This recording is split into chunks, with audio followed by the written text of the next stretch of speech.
அனைவருக்கும் இனிய மாலை வணக்கம். ஐயனடார் ஜானகி அம்மாள் கல்லூரி தமிழ்துறை சார்பாக நிகழக்கூடிய நூல் வாசிப்பு முற்றம் நிகழ்வு 257. இன்றைய நிகழ்விலே நம்மிடையே நூல் கருத்துரை வழங்குவதற்காக அரசு மேல்நிலைப் பள்ளியினுடைய உடற்கல்வியியல் துறை ஆசிரியர் மதிப்பிற்கும் மரியாதைக்கும் உரிய முரசொலி அவர்கள் வருகை வந்திருக்கின்றார்கள். இவர் பாணான்குளத்தில் இருக்கக்கூடிய அரசு உயர்நிலைப் பள்ளியில் ஒரு 5-6 ஆண்டுகளாக உடற்கல்வி ஆசிரியராக பணியாற்றி வருகின்றார். நம் கல்லூரியிலே 2000 ஆண்டிலிருந்து 2003 ஆண்டு வரை உடற்கல்வியல் துறை நலக்கல்வித்துறையிலே தன்னுடைய இளம் பட்டப்படிப்பினை பயின்றிருக்கின்றார். நான் 2008 நம் கல்லூரிக்குள் நுழைந்த பொழுது உடற்கல்வியல் துறையை சார்ந்த அனைத்து பேராசிரியர்களும் சொல்லக்கூடிய ஒரு பெயர் முரசொலி முரசொலி முரசொலி. எங்களுடைய மாணவர்கள் எதற்கும் சளைத்தவர்கள் அல்ல. பகுதி 1 தமிழிலும் முதல் மதிப்பெண், ஆங்கிலத்திலும் முதல் மதிப்பெண், எங்களுடைய துறை சார்ந்த பாடத்திலும் முதல் மதிப்பெண். அந்த மாணவர் தான் முரசொலி முரசொலி என்று எப்பொழுதுமே என்னிடம் சொல்லிக்கொண்டே இருப்பார்கள். அத்தகைய சிறப்பு பொருந்திய மாணவரை இன்றைய நூல் வாசிப்பு முற்றம் சிறப்பு விருந்தினராக பெற்றிருப்பது மகிழத்தக்கது. நான் அழைப்புதல்ல முதல்வருக்கு அனுப்பிச்ச உடனே முதல்வர் இந்த தகவலை தான் உடனே எனக்கு தெரிவித்தாங்க. அதனால பல ஆண்டுகள் கடந்தும் கூட பேராசிரியர்களால் நேசிக்கப்படக்கூடிய, நினைவு கூறக்கூடிய ஒரு நல்ல மாணவர் ஆசிரியர் முரசொலி அவர்கள். ஒரு 2 மாதங்களுக்கு முன்பாக அழைத்தேன். அவருக்கு பல்வேறு பணிகள் இருந்ததால் இன்று வரக்கூடிய சூழல். அதுவும் பாரதியினுடைய பிறந்த நாளிலே வருகை தந்திருப்பது பாரதி புலவனுக்கும் பெருமை. ஒளிபடைத்த கண்ணினாய் வா வா என்று பாடிய அந்த பாரதியினுடைய பாடலை உயிர்ப்பிப்பது போல இன்றைய பழைய மாணவருடைய வருகை இருப்பதும் மகிழத்தக்கது. ஆசிரியர் முரசொலி அவர்கள் யோகா பட்டய படிப்பு பயின்றிருக்கின்றார். தடகள போட்டியிலும், கோகோ போட்டியிலும், ஹாக்கி போட்டியிலும் தன்னுடைய தனித்துவமான முத்திரையை பதித்திருக்கின்றார். மாநில அளவிலான ஹாக்கி தடகள போட்டியிலே கலந்து கொண்டு மாணவராக இருக்கக்கூடிய காலகட்டத்தில் வெற்றி வாகை சூடிய மாணவராக இருந்திருக்கின்றார். தடகளம், யோகா, வாலிபால் முதலான போட்டிகளிலும் மாநில அளவிலே பங்கு பெற்று தன்னுடைய வெற்றி முத்திரையை பதித்திருக்கின்றார். மாநில மாவட்ட அளவிலான பல்வேறு போட்டிகளிலே தடகள பயிற்சியாளராக கலந்து கொண்டு பல்வேறு இளைய தலைமுறையினரை உருவாக்கி இருக்கின்றார். 9 ஆண்டுகள் தொடர்ச்சியாக தடகள வீரராக, பயிற்சியாளராக செயல்பட்டு பல்வேறு மாணவர்களை தடகள வீரராக உருவாக்கிய பெருமைக்குரியவர். NCC ஆபீசராகவும், அதாவது அலுவலராகவும் பணியாற்றிய சிறப்பிற்குரியவர்.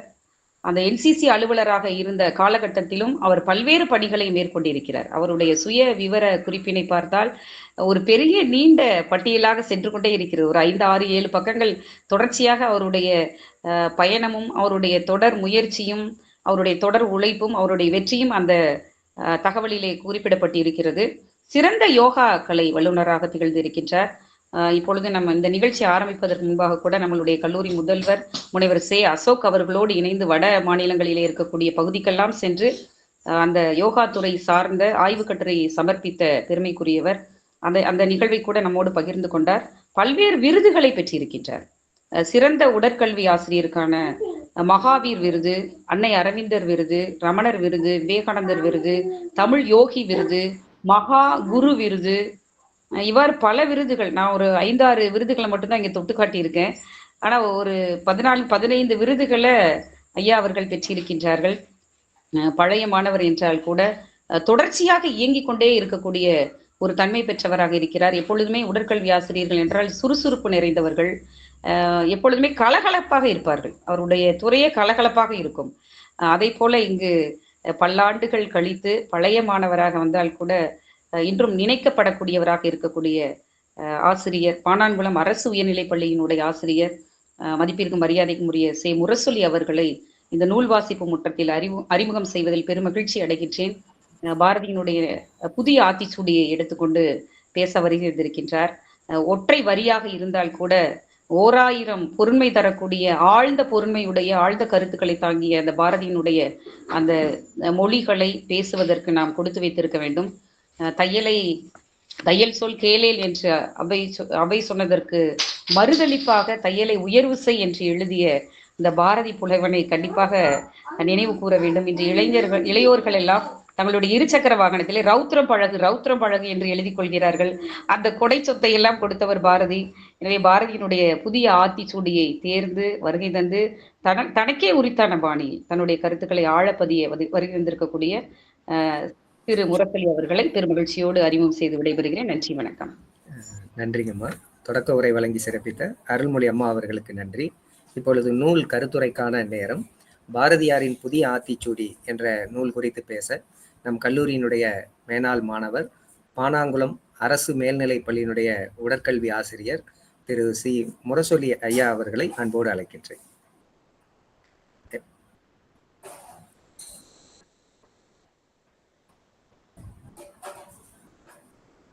மைக் மியூட்ல இருக்குங்க.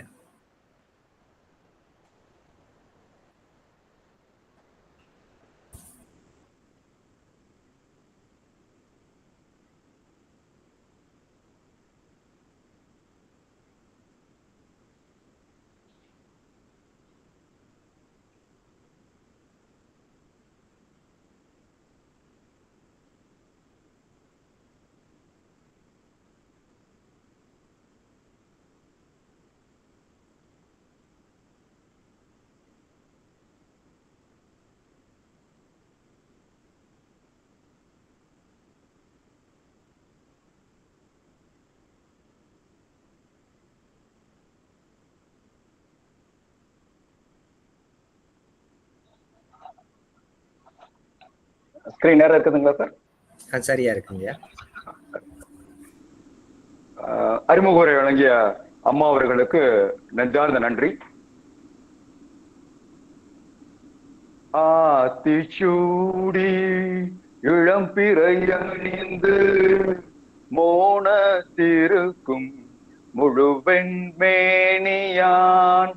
கருநிறம் கொண்டு பார் கடல் மிசை கிடப்போன் மகமது நபிக்கு மறையருள் புரிந்தோன் இயேசுவின் தந்தை என பல மதத்தினர் உருவகத்தாளே உணர்ந்துணராது பல வகையாக பரவிடும் பரம்பொருள் ஒன்றே அதனியல் ஒளியுறும் அறிவாம் அதனிலை கண்டார் அல்லலை அகற்றினார் அதன் அருள் வாழ்த்தி அமர வாழ்வெய்துவோம்.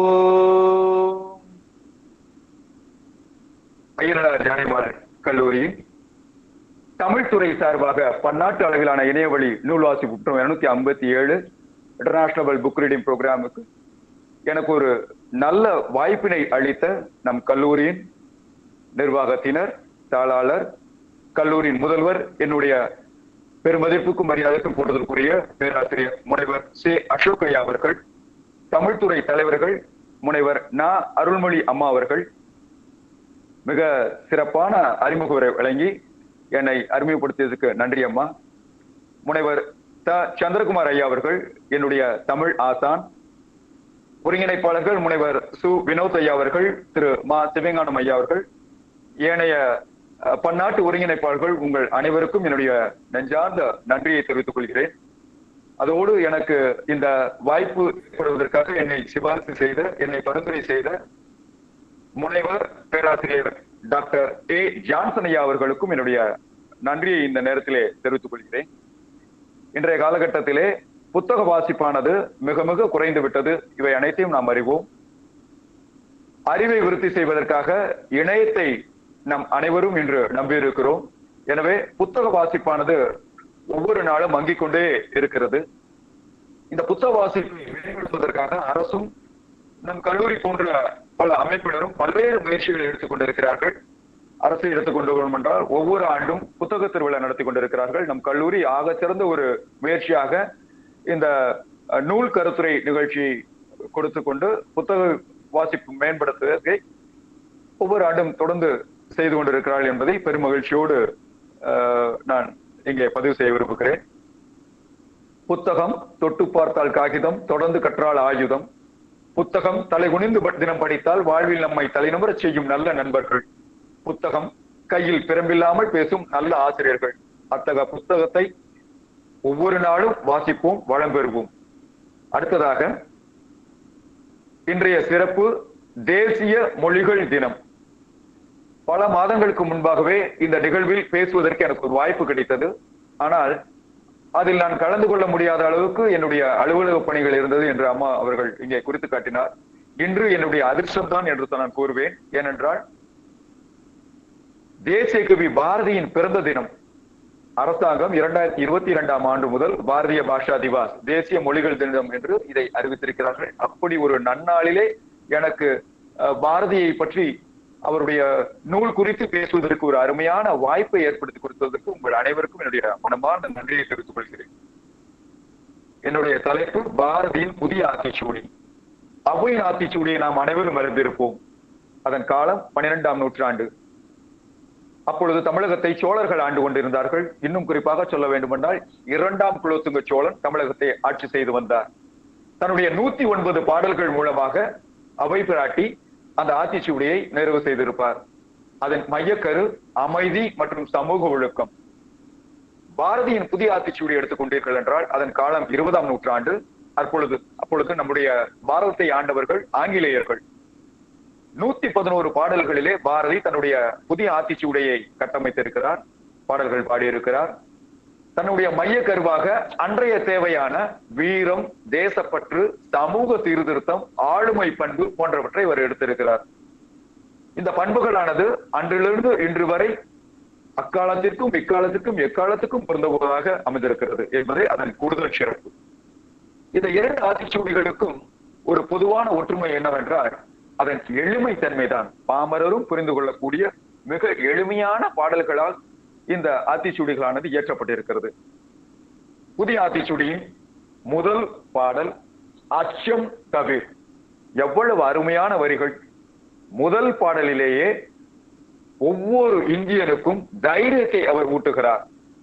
தெய்வப்புலவன் வள்ளுவன் அஞ்சுவது அஞ்சாமை பேதமை, அஞ்சுவது அஞ்சல் அறிவார் தொழில் என்று கூறியிருக்கிறார். அஞ்சக்கூடியவற்றிற்கு அஞ்ச வேண்டும், அஞ்ச தேவையில்லாதவற்றிற்கு அஞ்சுவது அல்லது அஞ்ச கூடியதற்கு அஞ்சாமல் இருப்பது பேதமை, மடமை என்று சுட்டிக்காட்டியிருக்கிறார். இங்கே நம்முடைய தேசிய கவி பாரதியோ அச்சம் தவிர எதற்குமே பயப்படாதே என்று நம்மை ஊக்குவிக்கிறார். அவருடைய காலத்தை எடுத்துக்கொண்டோம் என்றால் நாம் ஆங்கிலேயரிடத்தை அடிமையாக இருக்கிறோம். அன்றைய பாமர மக்கள் ஆங்கிலேயரை கண்டு அஞ்சினான். சாதி கொடுமை அங்கே தலைவிரித்தாடியது. உயர் சாதியினை நோக்கி அஞ்சினான். பணக்காரர்கள் செல்வந்தர்களை கண்டு அஞ்சினான். தன்னை விட பெரிய அலுவலர்களை கண்டு அஞ்சினான். இப்படி ஒவ்வொருவரை கண்டும் அஞ்சி அஞ்சி வாழ்ந்து கொண்டிருந்தார்கள். அதனால்தான் பாரதி முதல் பாடலே அச்சம் தவிர் என்று கூறுகிறார். பெரும்பாலான பாடல்களே அச்சத்தை பற்றி தான் பாரதி பாடியிருப்பார். அச்சமில்லை அச்சமில்லை அச்சம் என்பதில்லையே, உச்சி மீது வானிடுந்து வீழுகின்ற போதிலும் அச்சமில்லை அச்சமில்லை அச்சம் என்பதில்லையே, நெஞ்சு பொறுக்குதல்லையே இந்த நிலைகட்ட மனிதரை நினைந்து விட்டால் அஞ்சி அஞ்சி சாவார். நன்றாக கேட்டுக்கொள்ளுங்கள். அஞ்சி அஞ்சி சாவார். நாம் என்ன சொல்வோம்? பயந்து பயந்து வாழாதே என்று சொல்வோம். ஆனால் பாரதி அஞ்சி அஞ்சி சாவார், இவர் அஞ்சாத பொருளில்லை அவனியிலே என்று நம் இந்தியர்களின் பயத்தை பற்றி பாடியிருக்கிறார். எனவேதான் தன்னுடைய புதிய ஆத்திச்சூடியிலே எவரும் அச்சம் கொள்ளாதீர்கள் என்று முதல் பாடலாக அச்சம் தவிர் என்று சொல்லியிருக்கிறார். ஒரு உடற்கல்வி ஆசிரியராக உடற்கல்வித்துறை சார்ந்து இதற்கு ஒரு எடுத்துக்காட்டு கூற ஆசைப்படுகிறேன். நண்பர்களே, நம்முடைய தேசிய விளையாட்டு ஹாக்கி, வளைகோல் பந்தாட்டம். நாம் ஒவ்வொரு ஆண்டும் ஆகஸ்ட் 29ஆம் தேதியை தேசிய விளையாட்டு தினமாக கொண்டாடுகிறோம். அதற்கு காரணம் அன்றுதான் மாபெரும் ஹாக்கி சாம்பியன் தயான் சந்த் அவர்களுடைய பிறந்த தினம். யார் இந்த தயான் சந்த்? எதற்காக ஹாக்கியினை இந்திய தேசிய விளையாட்டாக வைத்திருக்கிறார்கள் என்றால் 1928, 1932 இந்த 2 ஒலிம்பிக் போட்டியிலுமே இந்தியா ஹாக்கியில் தங்கப்பதக்கம் வென்றிருந்தது. 1936ஆம் ஆண்டு ஒலிம்பிக் போட்டி நடைபெறுகிறது. ஆங்கிலேயரின் கீழ் இந்த ஒலிம்பிக் போட்டியிலே நாம் கலந்து கொள்கிறோம். ஒலிம்பிக் போட்டி நடைபெற்ற இடம் பெர்லின், ஜெர்மனியின் தலைநகரம். முதல் உலக போரிலே தோற்ற ஒரு நாடு இந்த உலகத்தையே வெற்றி கொள்ள வேண்டும் என்று அடங்கா வெறியுடன் திகழ்ந்து கொண்டிருக்கிறது. உங்களுக்கு அனைவருக்கும் தெரிந்திருக்கும் 1940 இரண்டாம் உலக போர் ஆரம்பமாகிவிட்டது. இந்த ஒலிம்பிக் போட்டி நடப்பதோ 1936. உலகெங்கும் ஒரு பரபரப்பு அங்கே எங்கும் காணப்படுகிறது. இந்த சூழ்நிலையிலே ஜெர்மனியின் தலைநகர் பெர்லினிலே இந்த ஒலிம்பிக் போட்டியான நடைபெறுகிறது. அப்பொழுது பெர்லினில் ஜெர்மனியின் ஆட்சியாளராக இருப்பவர் அடோல்ஃப் ஹிட்லர் என்ற சர்வாதிகாரி. இந்தியாவை எடுத்துக்கொண்டீர்கள் என்றால் உலகத்திலே தலை சிறந்த அணி இந்திய அணி. தோல்வியே எங்குமே அவர்கள் கண்டதில்லை. அப்படிப்பட்ட அணி ஜெர்மனி நடைபெறக்கூடிய அந்த ஒலிம்பிக் போட்டியிலே தகுதி சுற்றிலே ஆடுகிறார்கள். ஹங்கேரிக்கு எதிரான போட்டியிலே 4-0 என்ற கணக்கிலே வெற்றி பெறுகிறார்கள். அமெரிக்காவுக்கு எதிரான போட்டியிலே 7-0 என்று வெற்றி பெறுகிறார்கள். ஜப்பானுக்கு எதிரான காலிறுதி போட்டியிலே 9-0 என்று வெற்றி பெறுகிறார்கள். ஸ்பெயினுக்கு எதிரான இறுதிப் போட்டியிலே 10-0 என்ற கணக்கிலே வெற்றி பெற்று இறுதிப் போட்டிக்கு செல்கிறார்கள். மற்றொரு பக்கம் ஜெர்மனி இறுதிப் போட்டிக்கு வந்து சேர்ந்திருக்கிறது. இதுவரை தோல்வியே அடையாத இந்திய அணி ஒரு புறம், தோல்வியே சந்திக்க கூடாது என்று எண்ணக்கூடிய ஜெர்மனி அணி மற்றொரு புறம். இந்த ஆட்டத்தை காண்பதற்காக ஜெர்மனியின் சர்வாதிகாரி அடோல்ஃப் ஹிட்லர் நேரடியாக மைதானத்திற்கு வருகை இருந்திருக்கிறார். 40,000 பார்வையாளர்கள் கொண்டு அந்த மைதானம் நிரம்பி இருக்கிறது. எங்கு பார்த்தாலும் ஒரே பதட்டம். ஹிட்லர் உத்தரவிட்டிருக்கிறார், எக்காரணம் கொண்டு இந்த போட்டியை நாம் தோற்க கூடாது என்று.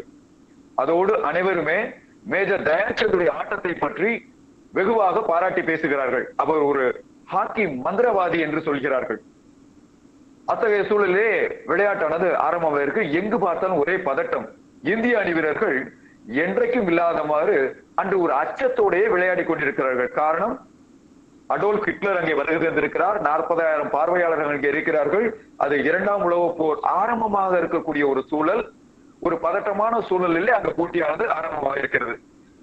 இன்னொரு முக்கியமான விஷயம் என்னவென்றால், போட்டி நடைபெற வேண்டிய நாளில் கடுமையான மழை, போட்டி வேறொரு நாளுக்கு ஒத்திவைக்கப்படுகிறது.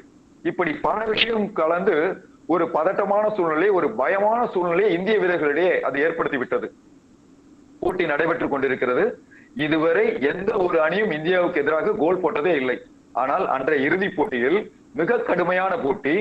இந்தியா ஒரு கோலும் ஜெர்மனி ஒரு கோலும் போட்டிருக்கிறார்கள். போட்டியின் ஹாஃப் டைம் என்று சொல்லக்கூடிய அந்த பாதி ஆட்ட வேலை நிறைவு அடைந்து விட்டது. அனைத்து வீரர்களும் இன்னும் பதட்டத்தில் தான் இருக்கிறார்கள். நாம் என்ன செய்ய போகிறோம் அப்படின்னு ஒரு பதட்டத்தோடு இருக்கிறார். இந்த சமயத்துல பார்த்தார் தயான்சந்த், நாம் ஏன் இப்படி நம்முடைய நிலையிலிருந்து தாழ்ந்து விளையாடி கொண்டிருக்கிறோம், எதனால் நாம் தோற்று கொண்டு இருக்கிறோம், தோல்வியின் பக்கம் இருக்கிறோம் என்று யோசித்தார். நம்முடைய பயம்தான், இனி நாம் பயப்படக்கூடாது என்று எண்ணினார். அடுத்ததாக தன்னுடைய காலணியை கழட்டி வீசினார். ஏனென்றால் மழை சமயம் அங்கே வழுக்கி கொண்டிருக்கிறது. எனவே காலணியை கழட்டி வீசினார். வெறி கொண்டு விளையாண்டார். அச்சத்தை தவிர்த்து வெறி கொண்டு விளையாண்டார். அருமையான ஒரு ஆட்டம். ஆட்டத்தின் முடிவில் இந்தியா 8-1 என்ற புள்ளி கணக்கிலே வெற்றியடைந்தது. அனைவரும் அதிரமே அதிர்ந்தது. அனைவரும் எழுந்து பாராட்டினர். அடோல்ஃப் ஹிட்லர் உட்பட. அன்ற போட்டியிலே ஜெர்மனி தோல்வி அடைந்திருக்கிறது. ஆனாலும் ஹிட்லர் எழுந்து நேரில் வந்து நம்முடைய மேஜர் தயான்சந்த் அவர்களை கைகுலுக்கி பாராட்டினார். இதற்கெல்லாம் காரணம், போட்டியிலே முதல் பாதியிலே நாம் தோல்வியின் விளிம்பில் இருந்ததற்கு காரணம் நம்முடைய பயம். இரண்டாம் பாதியிலே நாம் வெற்றியை சுவைத்ததற்கு காரணம் நாம் பயத்தை தவிர்த்தது. இதைத்தான் பாரதி அன்றே அச்சம் தவிர் என்று கூறியிருக்கிறார். எனவே நம்முடைய வாழ்வின் ஒவ்வொரு பகுதியிலும் நாம் அச்சத்தை தவிர்த்தோம் என்றால் வாழ்வில் நல்ல நிலையை அடையலாம். அடுத்ததாக ஆண்மை தவறேல். ஆண்மை என்பது ஆண்களுக்குள்ள குணத்தை மட்டுமே இங்க குறிப்பிடப்படவில்லை. ஆண்மை என்பது அச்சமின்மை, பயமின்மை, தைரியம், குறிப்பாக தன்னம்பிக்கை. நண்பர்களே, இதற்கும் ஒரு சிறிய எடுத்துக்காட்டை நான் கூற ஆசைப்படுகிறேன். நம் அனைவருக்கும் நெப்போலியனை தெரிந்திருக்கும். நாம் யாரும் அவரை வெறும் நெப்போலியன் என்று அழைப்பதில்லை. நெப்போலியன் தி கிரேட், அதாவது மாவீரன் நெப்போலியன் என்றே நாம் அழைப்போம். ஒரு சிறிய நாடு, கோஸ்டோரிக்கோ என்ற ஒரு சிறிய நாட்டிலே பிறந்த அவர் பிரான்ஸ் நாட்டு படையிலே சேர்ந்து அந்த நாட்டின் இராணுவ தளபதியாக உயர்ந்து ஒரு மாவீரனாக இன்று வரலாற்று ஆசிரியர்களால் நினைவு கொள்ளத்தக்கவன் நெப்போலியன். ஆரம்ப காலகட்டத்திலே நெப்போலியன் இத்தாலி நாட்டின் மீது போர் தொடுத்து செல்கிறார். இத்தாலி நாட்டு படை வீரர்களின் எண்ணிக்கை 50,000 பேர். நெப்போலியனுடைய பிரான்ஸ் நாட்டு படை வீரர்களின் எண்ணிக்கை 30,000 பேர். வீரர்கள் ஒரு பதட்டத்தோடயே இருக்கிறார்கள், பயத்தோடயே இருக்கிறார்கள். அப்பொழுது நெப்போலியன் அவருக்கு முன் தோன்றி சொல்கிறார், வீரர்களே, இது ஒரு எளிமையான போர். இந்த போரில நாம் மிக எளிமையாக வென்று விடுவோம். அதற்கு காரணம், எதிரியின் படை வீரர்களின் எண்ணிக்கை 50,000 பேர், நம்முடைய படை வீரர்களின் எண்ணிக்கை 60,000 பேர் என்கிறார். வீரர்கள் எல்லாம் ஆர்ப்பரிக்கிறார்கள், மகிழ்ச்சி பெறுகிறார்கள். அவர்களுக்கு ஒரு உத்வேகம் கிடைக்கிறது, தன்னம்பிக்கை கிடைக்கிறது. ஏனென்றால் எதிரியின் படையோட நாம் 10,000 வீரர்கள் அதிகம் இருக்கிறோம் என்று அவர்கள் எண்ணிக்கொண்டிருக்கிறார்கள். அப்பொழுது அன்றைய போர் தளபதி நம்முடைய நெப்போலியன் அருகே வருகிறார். மிஷியர் என்பது பிரெஞ்சு மொழியிலே மிஸ்டர் என்பதன் பதம். மிஷியர், நீங்கள் எதிரி நாட்டு போர் வீரர்களை மிகச் சரியாக 50,000 என்று விழித்து விட்டீர்கள். ஆனால் நம்முடைய போர் வீரர்கள் எண்ணிக்கை வெறும் 30,000 தான். ஆனால் நீங்கள் 60,000 என்று நம் வீரர்களிடையே தவறாக சொல்லிவிட்டீர்களே என்று அவர் விழிக்கிறார். உடனே நெப்போலியன் அந்த தளபதியை ஓங்கி ஒரு அறை விடுகிறார். வீரனே, உன்னோடு சேர்த்து நம் வீரர்களின் எண்ணிக்கை 30,000 பேர், என்னோடு சேர்த்து நம் வீரர்களின் எண்ணிக்கை 60,000 பேர். சொன்ன மாதிரியே அந்த போரிலே நெப்போலியன் வெற்றி அடைகிறார். அதுதான் தன்னம்பிக்கை, அதுதான் அச்சமின்மை, அதுதான் தைரியம், அதுதான் ஆண்மை. அத்தகைய ஆண்மையைத்தான் பாரதி நம் இந்தியர்களிடையே வளர்க்க விரும்பினார். அதுதான் ஆண்மை தவறு. அடுத்ததாக இழைத்தல் இகழ்ச்சி. இழைத்தல் என்றால் உடலால் மட்டும் இழைத்தல் என்று பொருள் அல்ல. உடலாலும் மனதாலும் அறிவாலும் சோர்வடைதல், இன்னும் சொல்ல போனால் சோம்பல் அடைதல், பலவீனம் அடைதல். நண்பர்களே, நீங்கள் உடலாலும் மனதாலும் இழைத்தல் நீங்கி உறுதியாக இருக்க வேண்டும் என்றால் யோகா செய்யுங்கள், விளையாடுங்கள். அறிவால் நீங்கள் இழைத்தல் நீங்கி பலம் பெற வேண்டும் என்றால் புத்தகங்கள் வாசியுங்கள். இதைத்தான் இழைத்தல் இகழ்ச்சி என்று பாரதி கூறியிருக்கிறார். அடுத்ததாக ஈகை திறன். இந்தியா வள்ளல் நிறைந்த ஒரு நாடு, வள்ளல்கள் நிறைந்த ஒரு நாடு. வள்ளல் தன்மை என்பதே ஈகை. நம்முடைய நாட்டின் மிகப்பெரிய காவியம் மகாபாரதம். இன்னும் சொல்ல போனால் உலகிலேயே மிகப்பெரிய காவியம் மகாபாரதம். மகாபாரதத்திலே 1000 கதாபாத்திரங்கள் இருந்தாலும் அனைவராலும் விரும்பக்கூடிய, ரசிக்கக்கூடிய ஒரு கதாபாத்திரம் மாவீரன் கர்ணன். கர்ணன் தன்னுடைய வீரத்திற்காக நினைவு கூறப்படவில்லை, தன்னுடைய ஈகை திறன், தன்னுடைய கொடைத்திறனுக்காகவே அனைவராலும் நினைவு கூறப்படுகிறான். அதனால்தான் கர்ணனுக்கு பின் கொடையும் இல்லை, கார்த்திகைக்கு பின் மழையும் இல்லை என்று நாம் சொல்லுகிறோம். அவ்வளவு ஏன், நம்முடைய தமிழ்நாட்டை எடுத்துக் கொள்ளுங்கள். கடையேழு வள்ளல்கள், பேகன், பாரி, காரி, ஓரி, அதியமான், ஆய், நல்லி, இவர்கள் அனைவரும் கடையேழு வள்ளல்கள். அத்தனை பேரும் தங்களுடைய வள்ளத்தன்மையால் தான் இன்று வரை நிலைத்து நிற்கிறார்கள். அவ்வளவு ஏன், நம்முடைய முன்னோர்களை எடுத்துக் கொள்ளுங்கள். வீடு கட்டும் பொழுதே வீட்டில் அருகிலே திண்ணை கட்டி வைப்பார்கள். அந்த வழியாக செல்லக்கூடிய எவர் வேண்டுமானாலும் இளைப்பாற வேண்டும் என்றால் திண்ணையில் வந்து அமர்வார்கள். அதோடு நிற்காது, வீட்டுக்குள் இருக்கக்கூடிய அந்த வீட்டின் உரிமையாளர் அவர்களை கண்டால் வீட்டிலிருந்து உடனே வந்து நீராரகமோ இல்ல மோரோ இல்ல கூழோ கொடுத்து அவர்களுக்கு பசியாறுவதற்கு உதவி செய்வார்கள். அப்படி ஈகை திறன் படைத்தவர்கள். நம்முடைய பாரதி எடுத்துக்கொள்ளுங்கள். வறுமையின் பிடியால் சிக்கி தவித்துக் கொண்டிருந்தவர். பாரதியின் அடையாளத்தை பலர் பல்வேறு வகையிலே சொல்வார்கள். ஒரு புதுக்கவின் சொல்லியிருக்கிறான், பாரதி அவரின் அடையாளம் ஒட்டு போட்ட கோட்டும் ஒட்டி போன வயிறும் என்று சொல்வார். அவ்வளவு வறுமையிலே வாடிய பாரதி, உண்ண உணவில்லை, ஒரு கைப்பிடி அரிசி மட்டுமே பாரதியின் மனைவியை செல்லம்மாள் அவர்கள் பாரதிக்காக எடுத்து வைத்திருக்கிறார். உணவு சமைக்க கீரை அறுப்பதற்காக பக்கத்திலே செல்கிறார். அப்பொழுது அங்கே 2 குருவிகள் வந்து அமர்கின்றன. உடனே பாரதி எதை பற்றியும் யோசிக்கவில்லை. அந்த கைப்பிடி அரிசி எடுத்து அந்த குருவிகளுக்கும் காக்கைகளுக்கும் உணவாக போடுகிறார். காக்கை குருவி எங்கள் ஜாதி, நீல் கடலும் மழையும் எங்கள் கூட்டம், நோக்கும் திசையெல்லாம் நாமன்றி வேறில்லை, நோக்க நோக்க களியாட்டம் என்று இன்புற்று பாடுகிறார். இதுதான் ஈகை. தன்னிடம் ஒரு பொருள் இல்லை என்றால் கூட வருத்தப்படாமல் அனைவருக்கும் இருப்பதையெல்லாம் கொடுக்க வேண்டும். அந்த ஈகை திறனைத்தான் பாரதி வலியுறுத்துகிறார். அடுத்ததாக உடலினை உறுதி செய். நண்பர்களே, உடல் நலத்தை விட பெரிய இன்பமும் இல்லை, உடல்நல பாதிப்பை விட பெரிய துன்பமும் இல்லை. இன்று இந்தியர்களை எடுத்துக்கொண்டால் இதய நோய், சர்க்கரை நோய், இந்த 2 நோய்களுக்கும் உலகின் தலைநகரம் இந்தியா தான். ஏனென்றால் இந்த 2 நோய்களாலும் பீடிக்கப்பட்டவர்கள் இந்தியர்கள் தான். விளையாடி மகிழ்ந்த காலம் போய் இன்று விளையாட்டை கண்டு மகிழ்ந்து கொண்டிருக்கிறோம். அலைபேசியில் விளையாடி பொழுதை கழித்துக் கொண்டிருக்கிறோம். எனவேதான் பாரதி உடலினை உறுதி செய், நன்கு உடற்பயிற்சி செய்யுங்கள், உடல் உழைப்பை கொடுங்கள், அதன் மூலமாக உங்கள் உடலினை உறுதி செய்யுங்கள். உடம்பால் நீங்கள் உறுதியாக இருந்தால் உங்கள் உள்ளமும் உறுதியாக இருக்கும், உங்கள் ஆன்மாவும் உறுதியாக இருக்கும் என்கிறார். எனவே பாரதியின் வழி நின்று உடலினை உறுதி செய்வோம். அடுத்ததாக ஊன் மிக விரும்பு. ஒரு புதுமையான கருத்து. எல்லோருமே அளவாக உண் என்று சொல்வார்கள். ஆனால் பாரதி ஊன் மிக விரும்பு என்று சொல்கிறார். உணவினை அதிகமாக விரும்புங்கள் என்று சொல்கிறார். நண்பர்களே, இது சொல்லப்பட்ட காலம் 20ஆம் நூற்றாண்டின் தொடக்கம். அன்றைய காலகட்டம் இந்தியா ஒரு வறண்ட நாடு. எங்கு பார்த்தாலும் பஞ்சம், ஒரு பக்கம் வறட்சி, மறுபக்கம் வெள்ளம். இதிலே ஆங்கிலேயர்கள் தானிய ஏற்றுமதி வேறு செய்து கொண்டிருக்கிறார்கள். 2ஆம் உலகப் போர், முதல் உலகப் போர் அப்பொழுது முடிந்துவிட்டது. 2ஆம் உலகப் போர் வேறு ஆரம்பமாக இருக்கிறது.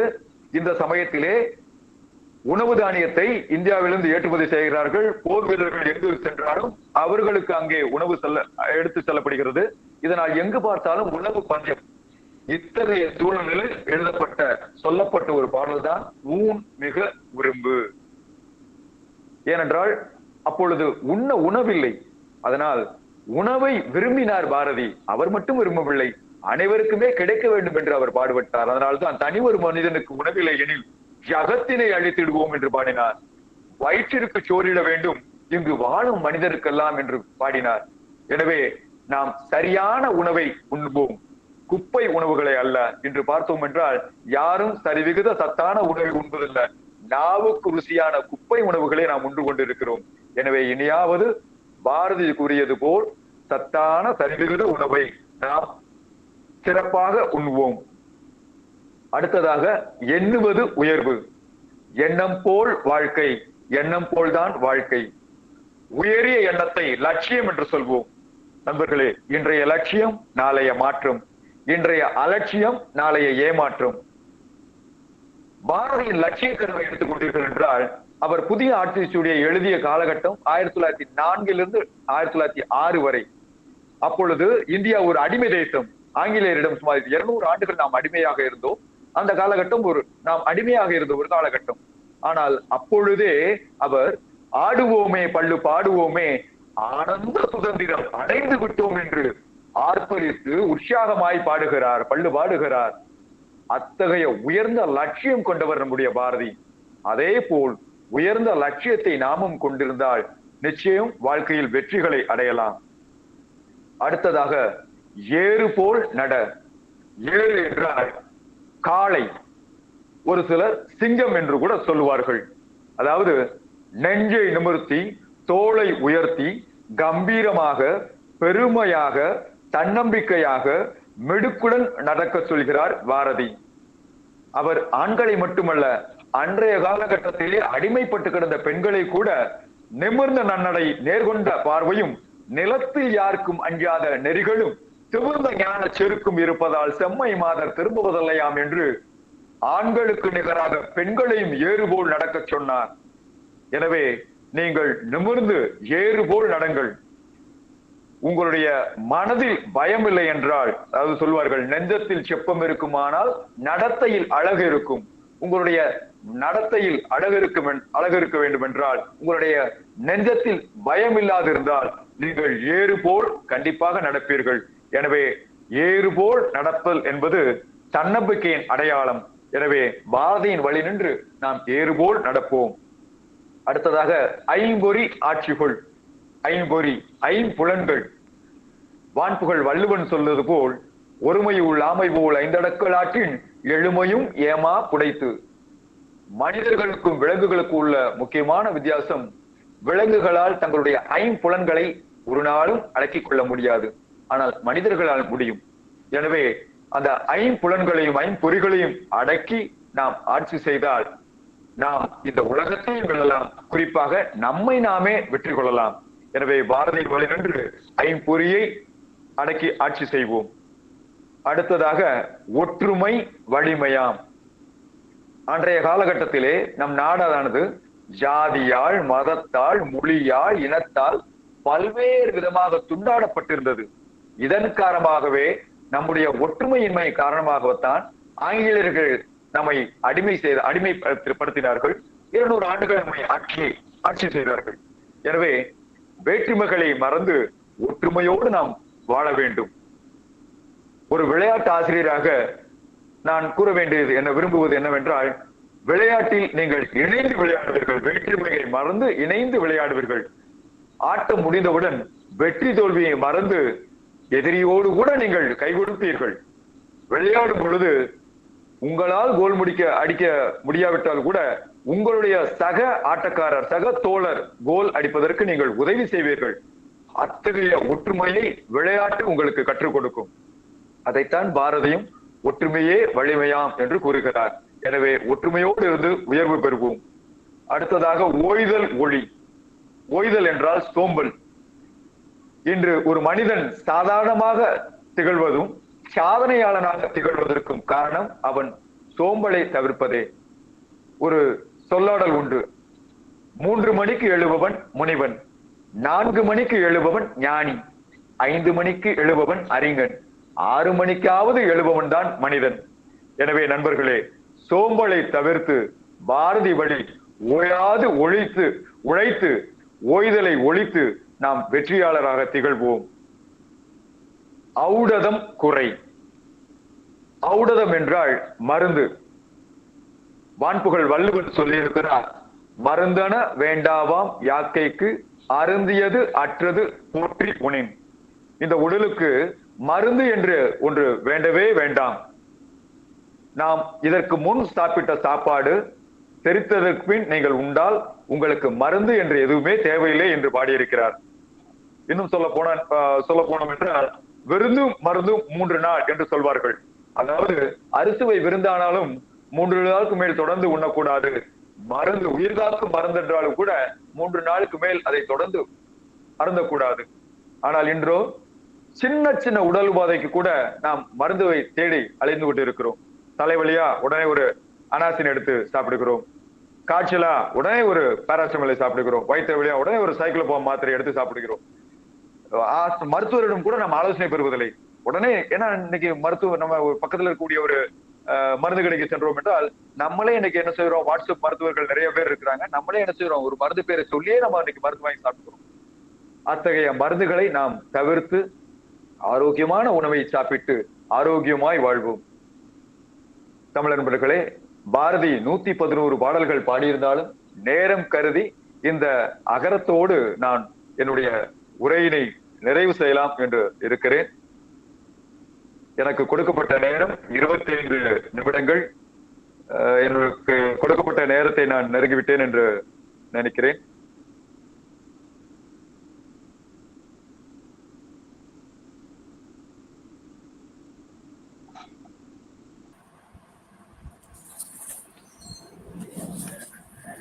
நன்றிங்கய்யா. உண்மையிலே ஒரு சிறப்பான அந்த நூல் குறித்த கருத்துரை. ஏன்னா அச்சம் தவிர் என்பதிலிருந்து தொடங்கி உடலினை உறுதி செய் என்றெல்லாம் பாரதி எழுதியிருக்கக்கூடிய புதிய ஆத்திச்சூடி எனக்கு என்னவோ உடற்பயிற்சியினுடைய ஆத்திச்சூடி போலவே தெரிகின்றது.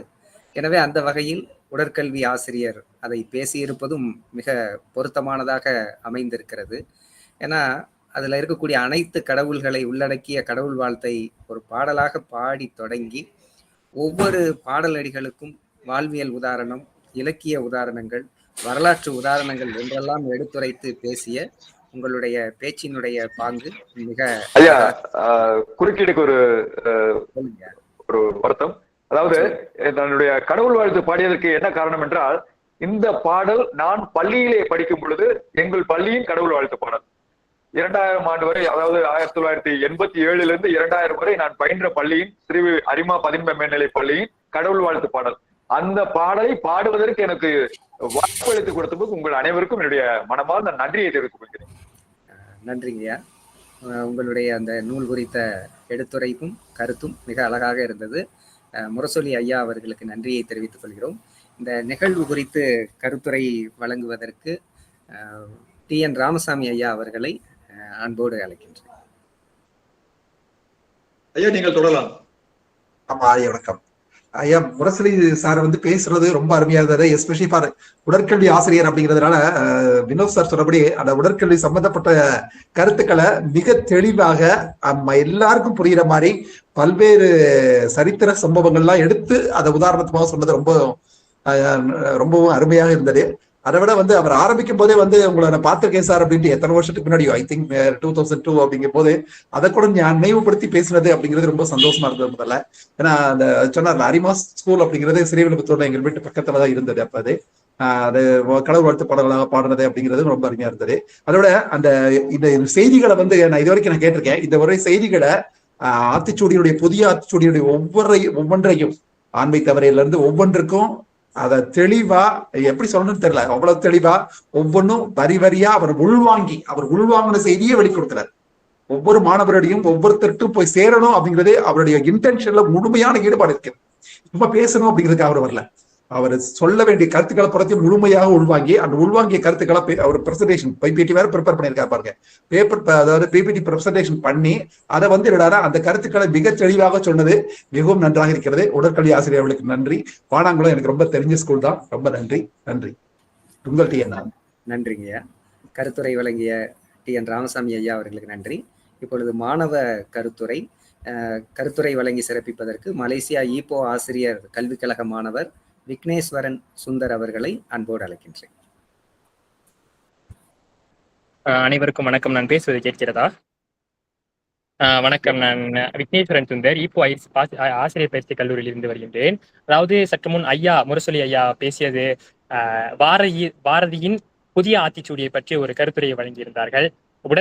உடற்கல்வி பயிற்சி ஆசிரியராக இருந்தாலும் தமிழின் பால் இத்துணை பற்றும் மரியாதையும் கொண்டு அவரின் மொழி வளம் மிகவும் சிறப்பாக இருந்தது. ஒவ்வொரு உரைநடை பகுதிகளையும் கூறும் பொழுது, குறிப்பாக அந்த பாரதியின் கவிதைகளை எடுத்துரைக்கும் பொழுது தற்கால இலக்கியங்களுடன் தற்கால சம்பவங்களுடன் எடுத்துரைத்து பல சான்றுகளை முன்வைத்தது மிகவும் பிரசித்தி பெற்றதாகவும் மிகவும் கவர்ச்சிகரமாகவும் இருந்தது. குறிப்பாக எனக்கு பிடித்த ஒரு புதிய ஆத்திச்சூடி என்று பார்த்தோமானால் ஆசிரியர் இது வேறு ஒரு கோணத்தில் பார்த்திருக்கிறார் என்பதுதான் எனது ஒரு பாங்காக இருக்கின்றது. அதாவது ஏறுபோல் நடை என்ற ஒரு புதிய ஆத்திச்சூடி அவர்கள் தெரிவித்திருந்தார்கள். இந்த ஏறுபோல் நடை என்பது நான் இத்துணை நாளாக ஒரு ஆண்களுக்கு ஏற்ற ஒரு புதிய ஆத்திச்சூடி என்றுதான் நினைத்துக் கொண்டிருந்தேன். இருந்தாலும் பாரதி போற்றுவது எப்போதுமே பாரதி கண்ட புதுமை பெண் என்ற பல கவிதைகள் பாரதியார் எழுதியிருக்கிறார். பாரதி பெண்ணியத்திற்காக பல போராட்டங்களையும் நடத்தியிருக்கின்றார். அந்த வகையில் இந்த ஆத்திச்சூடியானது பெண்களுக்கும் பொருந்தும் வகையில் இருக்கின்றது என்பதை ஆசிரியர் மிகவும் அருமையாக எடுத்துரைத்திருக்கிறார். இது ஒரு புதிய ஒரு விடயமாகவும் புதிய ஒரு கருத்தாகவும் எனக்கு அமைந்திருக்கின்றது. இது போன்ற பல புதிய ஆத்திச்சூடிகள், இந்த ஒரு புதிய ஆத்திச்சூடியை தவிர பல புதிய ஆத்திச்சூடிகளுக்கான புதிய விடயங்களை கொடுத்ததுக்கு ஐயா அவர்களுக்கு மிக்க நன்றி. புதிய விடயங்களை கொடுத்தது மிக்க நன்றி. விக்னேஸ்வரன் சுந்தர் அவர்களுக்கு நன்றி. நிறைவாக நன்றி உரை வழங்குவதற்கு தமிழ்துறை உதவி பேராசிரியர் சிவஞானம் அவர்களை அன்போடு அழைக்கின்றனர். அனைவருக்கும் வணக்கம். சிவகாசி ஐயனார் ஜானகி அம்மாள் கல்லூரியின் தமிழ்துறை சார்பாக நிகழும் பன்னாட்டு அளவிலான நூல் வாசிப்பு முற்றம் நிகழ்வு 257. இந்நிகழ்வினை நாங்கள் தொடர்ந்து நடத்துவதற்கு அனுமதி அளித்த எம் கல்லூரி தாளாளர், முதல்வர் உள்ளிட்ட பெருந்தகைக்கு நன்றி. தொடக்க உரையாற்றி சிறப்பு விருந்தினரை அறிமுகம் செய்த முதுகலை தமிழ்துறை தலைவர் முனைவர் அருள்மொழி அம்மா அவர்களுக்கு நன்றி. இளநிலை தமிழ்துறை தலைவர் முனைவர் சந்திரகுமார் ஐயா அவர்களுக்கு நன்றி. இன்றைய நூல் கருத்துரையாளராக நம்மிடையே பானாங்குளம் அரசு மேல்நிலைப் பள்ளியின் உடற்கல்வி ஆசிரியர், அஞ்சா கல்லூரியின் பழைய மாணவர் திரு முரசொலி அவர்கள் பாரதியின் புதிய ஆத்திச்சூடி என்னும் நூல் குறித்து சிறப்புரையாற்றினார்.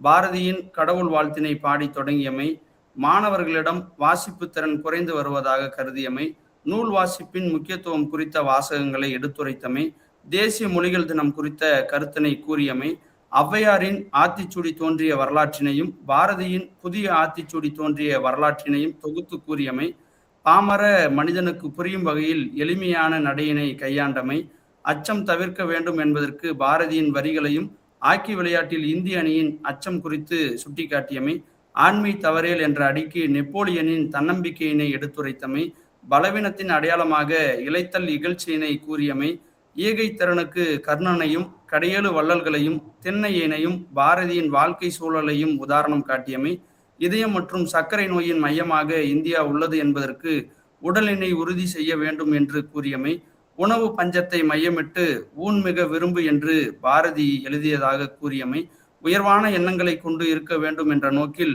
எண்ணுவது உயர்வு என்று எழுதியமை, ஆண்களுக்கு நிகராக பெண்களும் நடக்க வேண்டும் என்பதற்கு ஏறுபோல் நட என்றமை, ஐம்பொறி ஆட்சிக்குள் ஒற்றுமை வலிமையாம் ஓய்தல் ஒளி ஔடதம் குறை போன்ற பாரதியின் தொடர்களுக்கு வள்ளுவனை இனங்காட்டி எடுத்துரைத்தமை, பாரதியின் ஒவ்வொரு அடிக்கும் தகுந்தாற் போன்று வரலாற்று கதைகளை தேர்வு செய்து பாங்குரை எடுத்து கூறி நேர்த்தியான முறையில் கண்ணுக்கு காட்சிப்படுத்தி மொழி புலமையோடு உரையாற்றிய தங்களின் உரைத்தரத்திற்கு நன்றிகள் ஐயா. இன்றைய நிகழ்வு குறித்து கருத்துரை வழங்கிய திரு ராமசாமி ஐயா அவர்களுக்கும், மலேசியா ஈப்போ ஆசிரியர் மாணவர் விக்னேஸ்வரன் சுந்தர் அவர்களுக்கும் நன்றி. தொடர்ந்து நூல் வாசிப்பு நிகழ்ச்சியில் பயணிக்கின்ற மலேசியாவை சேர்ந்த முனைவர் அருணாதன், முனைவர் குணசீலன் சுப்பிரமணியன், திரு மேகவரன் ஜெகதீசன், சிங்கப்பூரை சேர்ந்த முனைவர் ரத்தின வெங்கடேசன், திரு சவுந்தரபாண்டியன், திரு கோவிந்தராஜன், திரு ஆறுமுகசாமி, திரு மேஜர் இளங்கோவன் ஐயா போன்றோருக்கும் நன்றிகள். இந்நிகழ்வில் இணைந்துள்ள உள்நாடு மற்றும் வெளிநாடு வாழ் தமிழ் ஆர்வலர்கள், பேராசிரியர்கள், ஆய்வு மாணவர்கள் உள்ளிட்ட அனைவருக்கும் நன்றி. புத்தகங்கள் மனித சமூகத்திற்கு பேரறிஞர்கள் விட்டு சென்ற மிகப்பெரிய சொத்து என்னும் சிந்தனை அவர்களோடு மீண்டும் அடுத்த நூல் வாசிப்பு முற்றத்தில் நல்லதொரு சந்திப்போம். நன்றி.